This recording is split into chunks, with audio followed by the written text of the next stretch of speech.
Hello viewers, welcome back to your channel life style of నిష్ఠ. ఎలా ఉన్నారంతా? బాగున్నారా? నేనైతే చాలా బాగున్నాను. మీరు బాగున్నారని అనుకుంటున్నాను. ఈరోజు మనం వీడియో మునక్కాయల ఊరగాయ అనమాట ఎలా చేసుకోవాలో చూస్తున్నాను. ముందుగా 20 మునక్కాయలు తీసుకోవాలి. శుభ్రంగా కడిగి ఆరబెట్టుకొని మనకు కావాల్సినంత సైజులో ముక్కలుగా కట్ చేసుకొని తడి లేకుండా శుభ్రంగా తుడిచి పెట్టుకోవాలి. 2 to 3 ఇంచెస్ ఆఫ్ పీసెస్గా కట్ చేసుకోవాలి. నెక్స్ట్ కడాయి పెట్టుకొని అది హీట్ అయ్యాక ముక్కలు ఫ్రై అయ్యడానికి సరిపడా ఆయిల్ని పోసుకొని ఆయిల్ హీట్ చేసుకోవాలి. ఆయిల్ హీట్ అయ్యాక ఆ మునక్కాయ ముక్కలను అన్నిటినీ మనము హీట్ చేసుకోవాలి. వేయించుకోవాలి బాగా.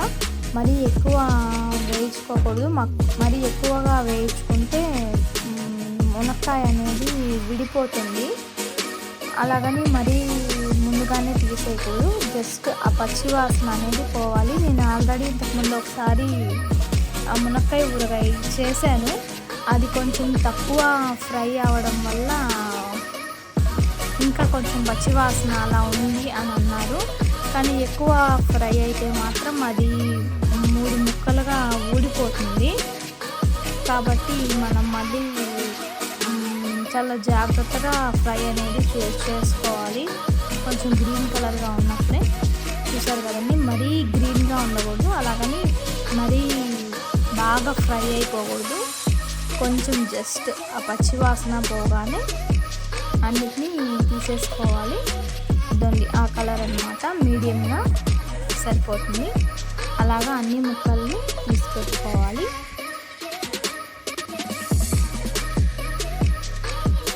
చూసారు కదండి, ఇలాగా వస్తే చాలన్నమాట. అన్నిటినీ ఇలాగా ఆ కలర్ వచ్చేంత వరకు తీసుకొని ఫ్రై చేసి ఒక ప్లేట్లోకి తీసి పెట్టుకొని అవి పెట్టుకోవాలి. చల్లారాలన్నమాట, మర్చిపోవద్దు. చల్లారాలి, లేదంటే బూజు పట్టేస్తాయి. ఈ లోపల ఇంకో కడాయి తీసుకొని అది కూడా హీట్ అయ్యేంత వరకు నేను ఈ గ్లాస్తో కొలత వేసుకున్నాను. ఒక 1/2 గ్లాసు మెంతులు వేసుకున్నాను. 3/4 గ్లాసు ఆవాలు వేసుకున్నాను. అంటే ఇది ఆవపిండి కొంతమంది ఎక్కువ ఇష్టపడతారు, కొంతమంది లైట్గానే ఇష్టపడతారు అన్నమాట. అంటే అది మన ఇష్టాన్ని బట్టి. అంటే గుజ్జు ఎక్కువగా ఉంటేనే బాగుంటుంది, అందుకని నేను ఎక్కువగా ఉండేట్టుగానే తీసుకున్నాను అన్నమాట.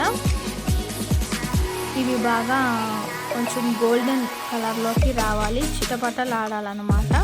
ఇవి చాలా త్వరగా వేగిపోతాయి కాబట్టి జాగ్రత్తగా సిమ్లో పెట్టుకొని వేయించుకోవాలి. చూడండి, నేను చిటపటలాడడం కూడా మీకు చూపించాలని చెప్పి చూపిస్తున్నాను.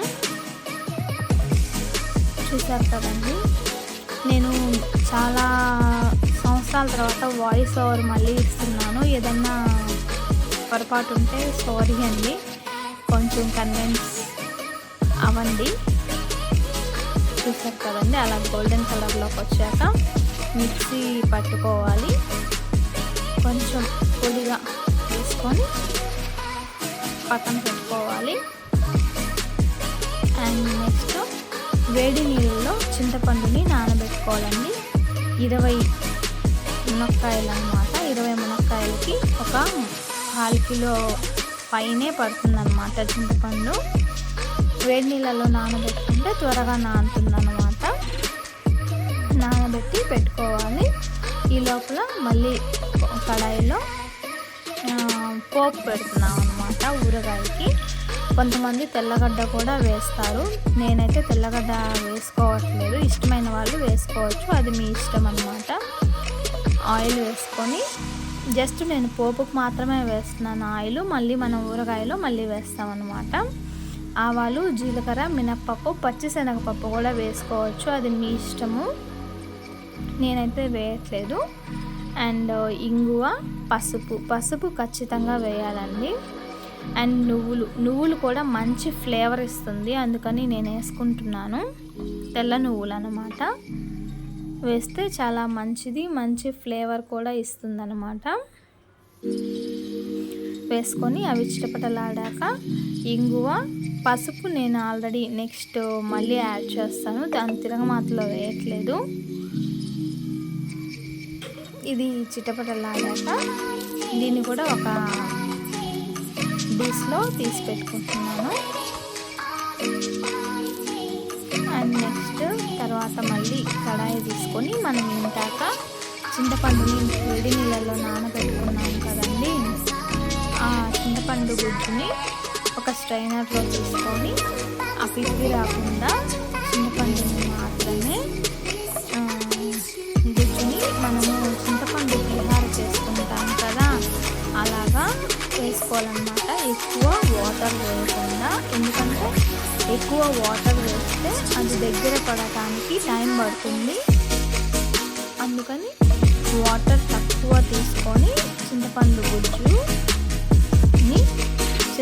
చింతపండు పులిహారకి వేసుకునేట్టుగా చేసుకోవాలన్నమాట. మనం తీసుకునే మునక్కాయల్ని అండ్ ఉప్పు కారాన్ని బట్టి తీసుకోవాలి. మనం ఇందాక తీసుకున్న గ్లాస్తోనే ఒక గ్లాస్ నిండా వేసాము, సాల్టే వేస్తున్నాము. మీకు ఇంకా ఏదైనా తక్కువ అయితే, మాకైతే సరిపోయింది ఒక గ్లాసు. మీకు ఇంకా ఏదైనా తక్కువ అయితే మీరు తర్వాత అడ్జస్ట్ చేసుకోండి. మాకైతే మేము మీకు చూపించిన క్వాంటిటీలే సరిపోయాయండి. ఇప్పుడు చింతపండు గుజ్జులోనే వేస్తున్నాము, మేము ఓన్లీ ఉప్పు పసుపు వేసి ఉడకబెడుతున్నాము. ఇది దగ్గర అయ్యేంత వరకు, ఇది దగ్గర అయ్యేంత వరకు బాగా కలిపెట్టుకుంటూ అంటే అడుగు అంటకుండా కలిపెట్టుకోవాలండి. మిక్స్ చేసుకుంటూ ఉండాలి మధ్య మధ్యలో, అడుగు అంటకుండా. అయిపోయిందండి. ఇప్పుడు మనం ఫస్ట్ తిరగమాతని బాండల్లో తీసి పెట్టుకున్నాము, దాంట్లో. తర్వాత మనం ఫస్ట్ మిక్సీ పట్టుకున్నాం కదండి, మెంతుల పొడి, ఆవాల పొడి, నెక్స్ట్ కారం. మీకు చూపించిన టీ గ్లాస్ తోటే గ్లాస్ నిండా కారము. ఇది వచ్చి మామూలు ఆశీర్వాద్ కారం అన్నమాట, గ్లాస్ నిండా సరిపోయింది. ఇది 3 మ్యాంగో మిర్చి పౌడరు, ఇది కారం ఉండదు, జస్ట్ కలర్ కోసం అన్నమాట. ఇది కూడా హాఫ్ గ్లాస్ పైన తీసుకున్నాము. అండ్ ఇంగువ ఇందాక జస్ట్ అది తిరగమాతలో వేసాము, ఇది నెక్స్ట్ విడిగా వేస్తున్నాము అన్నమాట. ఇది చింతపండు గుజ్జు, మనము ఇందాక ఉడకబెట్టి పెట్టుకున్నాము కదండి, చింతపండు గుజ్జు, తిరగమాత ఇంకా అన్నీ దీంట్లో వేసేసుకున్నాము అన్నమాట. మునక్కాయలు నూనెలో ఫ్రై చేసుకున్నటివి ఇంకా దీంట్లో అన్నీ వేసేసామన్నమాట. ఆల్రెడీ ఉప్పు కూడా చింతపండు గుజ్జులోనే వేసేసుకున్నాం కాబట్టి ఇంకా ఏమీ వేయాల్సినటువంటి అవసరం ఏముండదు. ఇంకా మునక్కాయలు ఆల్రెడీ విరిగినా ఏం అవసరం లేదు, మనం ఎలాగో రైస్లో తినేటప్పుడు మిక్స్ చేస్తాం కాబట్టి విరిగినా ఏం కాదు. కానీ వీలైనంత వరకు విరగకుండా మిక్స్ చేసుకుంటే బాగుంటుందన్నమాట. నైస్గా స్మూత్గా మునక్కాయ విరగబడకుండా నైస్గా కలుపుకొని లాస్ట్లో మనం ఆల్రెడీ ఇందాక ఫ్రై చేసుకున్నప్పుడు మిగిలింటుంది కదా ఆయిల్, దాన్ని అలాగే చల్లారబెట్టుకొని పక్కన ఉంచుకొని ఉంటాం కదా, ఆయిల్ని అలాగే ఉంచుకుంటాం అన్నమాట. ఆ ఆయిల్ని లాస్ట్లో పోసుకొని ఈక్వల్గా ఈవెన్గా మిక్స్ చేసుకుంటాము. అంతేనండి, మునక్కాయ ఊరగాయ రెడీ అయిపోయింది. ఇంకా పాత పద్ధతిలో జాడీలో తీసి పెట్టుకుంటామన్నమాట. ఇంకంతే, లాస్ట్లో పక్క రోజుకి నూనె ఎంత పైకి తేలుతుంది, బాగా ఊరుతుందన్నమాట. టేస్ట్ అయితే సూపర్గా ఉంది. మేమైతే అప్పుడే మిగిలిన డిష్లో అన్నం వేసుకొని అప్పుడే అందరం టేస్ట్ అయితే చూసేసాము. మాకైతే చాలా సూపర్గా అనిపించింది. మీరు కూడా ట్రై చేసి ఎలా ఉందో కామెంట్ బాక్స్లో కామెంట్ చేస్తారని అనుకుంటున్నాను. ఒకసారి మీరు కూడా ట్రై చేయండి. నాకైతే చాలా బాగా నచ్చింది. మీకు ఎలా వచ్చిందో మీరు కూడా చెప్పండి. Thanks for watching. ఇంకా నా ఛానల్ని ఎవరైనా సబ్స్క్రైబ్ చేసుకోని వాళ్ళు ఉంటే సబ్స్క్రైబ్ చేసుకుంటారని ఆశిస్తున్నాను. నెక్స్ట్ వీడియోలో మళ్ళీ కలుద్దాం. అంతవరకు bye bye. Thanks for watching. ఇది కూడా ఒక ముద్ద. మీరు టేస్ట్ చూడండి, ఎలా ఉందో చెప్పండి.